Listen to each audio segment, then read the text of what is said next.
IntelliView 4 monitoru barəsində danışırıq. Monitorun GPS sistemində tətbiq imkanlarından söhbət açılacaq. Qısaca olaraq monitorun texniki xüsusiyyətləri barəsində məlumat vermək istəyirəm. Monitor 10.4 düymlük diaqonal ölçüyə malikdir. RAM-ı 256 MB, daxili yaddaşı 1 GB-dır.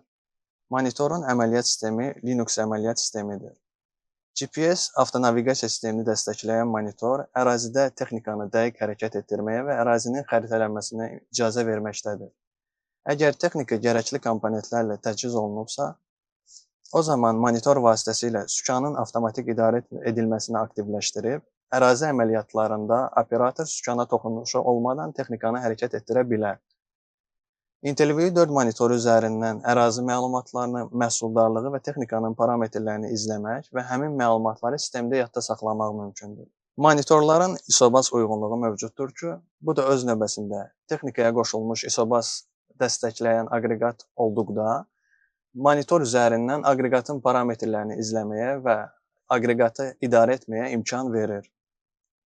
Monitorun bölmələri barəsində qısaca məlumat açmaq istəyirəm. Monitor 4 əsas bölmədən ibarətdir. Əsas mərkəzi hissədə monitorda mövcud olan tətbiqlər əks olunmaqdadır.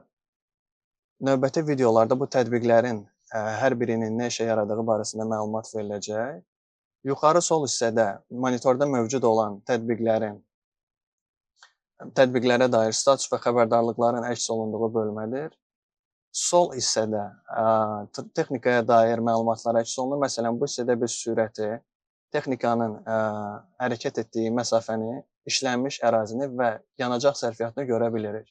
Aşağı bölmədə isə tarix və saatı görmək mümkündür. Qısaca Toolbox bölməsi alətlər qutusu deməkdir. Toolbox bölməsində ekran və operator parametrlərini dəyişmək, RAM pəncərələrini istəyə uyğun sıralamaq, GPS qəbul edicini tənzimləmək üçün gərəkli pəncərələrə keçid etmək mümkündür.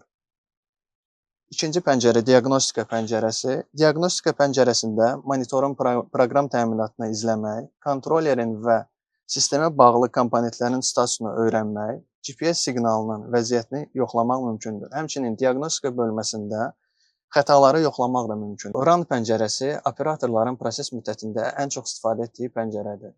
Bu pəncərədə proses məlumatları əks olunmaqdadır. Pəncərə özü 6 alt pəncərədən ibarətdir. RAM pəncərəsini Toolbox bölməsindən operator istəyə uyğun tənzimləyə bilir. Daha sonra Data Management pəncərəsi var, Data Management bölməsi var. Data Management bölməsində monitora məlumatları köçürmək, mövcud məlumatları filtrləmək, məlumatları silmək və monitorda mövcud olan xəritələri idarə etmək mümkündür. Performans bölməsində operator profil yarada bilər və gördüyü işlərin icmalı ilə tanış ola bilər. Kalibrasiya bölməsində nav kontrolerin kalibrasiyasını, ərazi, məhsul, sükan sensorunun kalibrasiyasını aparmaq mümkündür. İsobas bölməsi bir qeyd etdiyim kimi, əgər texnikaya isobas dəstəkli aqreqat qoşulubsa, bu pəncərədə daxil olmaqla aqreqatın parametrlərini izləmək və idarə etmək mümkündür.